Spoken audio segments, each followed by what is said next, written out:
Hi hello ನಮಸ್ಕಾರ ಎಲ್ರಿಗೂ. ಮನೆಮದ್ದು ಯೂಟ್ಯೂಬ್ ಚಾನಲ್ಗೆ ಎಲ್ಲರಿಗೂ ಸ್ವಾಗತ. ಇವಾಗ ವೆದರ್ ಕಂಡೀಷನ್ ಯಾವ ಥರ ಇದೆ ಅಂತ ಹೇಳಿದರೆ, ಬೆಳಿಗ್ಗೆ ಏಳುವಾಗ ತುಂಬ ಚಳಿ ಇರುತ್ತೆ, ಮಧ್ಯಾಹ್ನ ಆಗ್ತಾ ಬಂದಂಗೆ ತುಂಬ ಬಿಸಿಲು, ತಡ್ಕೊಳಕ್ಕಾಗದೇ ಇರುವಷ್ಟು ಸೆಕೆ ಆಗುತ್ತೆ. ಅದೇ ರೀತಿ ಸಂಜೆ ಒಂದು 4 ಗಂಟೆ 4:15 ಆಯಿತು ಅಂತ ಹೇಳಿದರೆ ಚಳಿ ಸ್ಟಾರ್ಟ್ ಆಗಿಬಿಡುತ್ತೆ. ಈ ವೆದರಿಂದ ನಮಗೆ ಏನಾಗುತ್ತೆ, ನಾರ್ಮಲ್ ಆಗಿ ಎಲ್ಲರಿಗೂ ಕೂಡ ಕೋಲ್ಡ್ ಆಗುತ್ತೆ ಅಥವಾ ಕೆಮ್ಮ ಸ್ಟಾರ್ಟ್ ಆಗುತ್ತೆ, ತಲೆನೋವು, ಜ್ವರ, ಈ ಥರ ಎಲ್ಲ ಪ್ರಾಬ್ಲಮ್ಸ್ಗಳು ಸ್ಟಾರ್ಟ್ ಆಗುತ್ತೆ. ಈ ಕೋಲ್ಡ್ ಆದಾಗ ನಾವು ತುಂಬ ಟೆನ್ಷನ್ ಮಾಡ್ಕೊಂಡ್ಬಿಡ್ತೀವಿ ಆ್ಯಕ್ಚುಲಿ. ಯಾಕಂದರೆ ಈ ಕೋಲ್ಡ್ ಆದಾಗ ನಮಗೆ ನಾರ್ಮಲ್ ಆಗಿ ತುಂಬ ದಿನ ಬೇಕಾಗುತ್ತೆ ಸರಿಯಾಗೋದಕ್ಕೆ. ಕೋಲ್ಡ್ ಮತ್ತು ಕಾಫ್ ಇದನ್ನೆಲ್ಲ ಕಡಿಮೆ ಮಾಡ್ಕೊಳ್ಳೋದಕ್ಕೆ ನಾನು ಒಂದು ಸಿಂಪಲ್ ಆಗಿ ಒಂದು ಕಷಾಯನೇ ಹೇಳ್ತೀನಿ ಇವತ್ತು.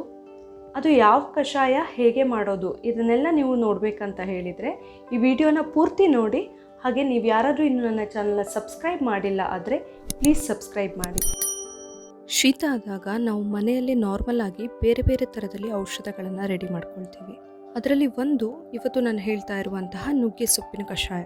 ನುಗ್ಗೆ ಸೊಪ್ಪು ಕೇವಲ ನಮಗೆ ಶೀತಕ್ಕೆ ಮಾತ್ರ ಮೆಡಿಸಿನ್ ಆಗಿ ಯೂಸ್ ಮಾಡೋದಲ್ಲ, ಇದರಲ್ಲಿ ಬೇರೆ ಬೇರೆ ಥರದಲ್ಲಿ ನಮ್ಮ ಆರೋಗ್ಯಕ್ಕೆ ಹೆಲ್ಪ್ ಆಗುವಂತಹ ಅಂಶಗಳಿದೆ. ಅದನ್ನೆಲ್ಲ ನಾನು ಆಲ್ರೆಡಿ ಕೆಲವು ವಿಡಿಯೋಗಳಲ್ಲಿ ಹೇಳಿದ್ದೀನಿ. ವೆಯ್ಟ್ ಕಡಿಮೆ ಮಾಡ್ಕೊಳ್ಳೋದಕ್ಕೆ ಇರಬಹುದು, ಇಲ್ಲ ಒಂದು ಹರ್ಬಲ್ ಟೀ, ಹಾಗೆ ನುಗ್ಗೆ ಸೊಪ್ಪಿಂದ ಮಾಡುವಂತಹ ಒಂದು ಟೇಸ್ಟಿ ಪತ್ರೊಡೆ, ಇದೆಲ್ಲದನ್ನು ಕೂಡ ಈ ಮೊದಲೇ ನಾನು ವಿಡಿಯೋಗಳನ್ನು ಶೇರ್ ಮಾಡಿದ್ದೀನಿ.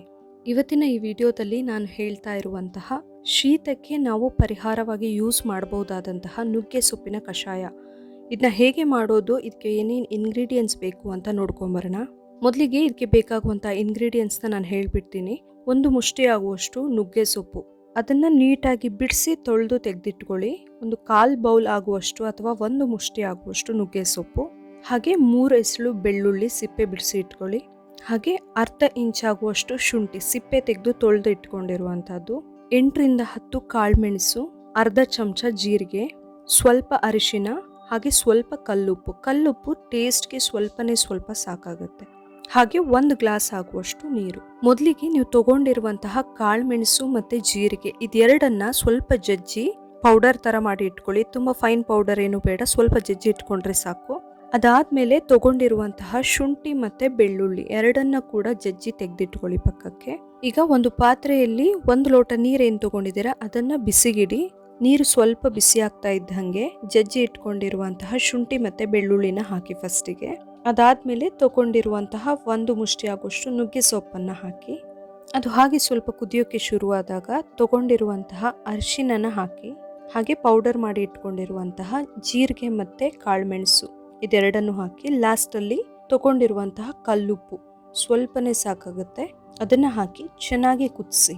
ಒಂದು 5 ರಿಂದ 6 ನಿಮಿಷ ಅದು ಚೆನ್ನಾಗಿ ಕುದಿಬೇಕಾಗುತ್ತೆ. ಒಂದು ಸಾರಿ ಕುದಿಯೋಕೆ ಶುರು ಆದಮೇಲೆ ಸಣ್ಣ ಉರಿಯಲ್ಲಿ ಕುದಿಸಿ. ಅದನ್ನು 1 ಲೋಟ ಇರೋದು ಒಂದು ಅರ್ಧದಿಂದ 3/4 ಲೋಟ ಆಗುವಷ್ಟು ಬರಬೇಕು, ಅಷ್ಟು ಹೊತ್ತು ಚೆನ್ನಾಗಿ ಕುದಿಸ್ಬೇಕು ಅದನ್ನು. ಅದಾದಮೇಲೆ ನೀವು ಅದನ್ನು ಸೋಸಿ ಕುಡಿಬಹುದು. ಬಿಸಿ ಇರುವಾಗಲೇ ಕುಡಿದ್ರೆ ಶೀತಕ್ಕೆ, ಗಂಟಲು ನೋವು, ಕೆಮ್ಮು, ಕಫ ಯಾವುದೇ ಇರಲಿ ಎಲ್ಲದಕ್ಕೂ ಕೂಡ ತುಂಬ ಹೆಲ್ಪ್ ಆಗುತ್ತೆ. ಇದು ನೋಡೋಕೆ ನಮಗೆ ಇದು ಒಳ್ಳೆ ಆರೆಂಜ್ ಜ್ಯೂಸ್ ಥರ ಕಾಣಿಸ್ತಾ ಇದೆ, ಕಲರ್ಫುಲ್ ಕೂಡ ಆಗಿದೆ, ಟೇಸ್ಟ್ ಕೂಡ ಚೆನ್ನಾಗೇ ಇರುತ್ತೆ. ಹಾಗೆ ನಮ್ಮ ಆರೋಗ್ಯಕ್ಕೆ ಕೂಡ ತುಂಬ ಒಳ್ಳೆಯ ಒಂದು ಕಷಾಯ ಅಂತ ಹೇಳ್ಬಹುದು, ನುಗ್ಗೆ ಸೊಪ್ಪಿಂದ ಮಾಡುವಂಥದ್ದು. ನೋಡಿದ್ರಲ್ಲ, ನುಗ್ಗೆ ಸೊಪ್ಪಿಂದ ಈಸಿಯಾಗಿ ಒಂದು ಕಷಾಯ ಹೇಗೆ ರೆಡಿ ಮಾಡ್ಕೊಳ್ಳೋದು ಅಂತ ಹೇಳಿ. ಇದರಿಂದ ನಮಗೆ ಸ್ಟಾರ್ಟ್ ಆಗಿರುವಂತಹ ಕೋಲ್ಡ್, ಕಾಫ್ ಎಲ್ಲದೂ ಕೂಡ ನಿಧಾನವಾಗಿ ಕಡಿಮೆ ಆಗ್ತಾ ಹೋಗುತ್ತೆ. ಇವತ್ತಿನ ಈ ವಿಡಿಯೋ ನಿಮಗೆ ಇಷ್ಟ ಆಗಿದ್ದರೆ ಪ್ಲೀಸ್ ನನ್ನ ಮನೆಮದ್ದು ಯೂಟ್ಯೂಬ್ ಚಾನಲ್ನ ಸಬ್ಸ್ಕ್ರೈಬ್ ಮಾಡಿ, ಲೈಕ್ ಮಾಡಿ, ಶೇರ್ ಮಾಡಿ. ಹಾಗೆ ಏನೇ ಸಜೆಷನ್ಗಳಿದ್ರು ಕಮೆಂಟ್ ಮಾಡಿ. ಇದೇ ರೀತಿ ನನ್ನ ಎಲ್ಲ ವಿಡಿಯೋಗಳನ್ನು ನೋಡಿ ಸಪೋರ್ಟ್ ಮಾಡಿ. Thank you.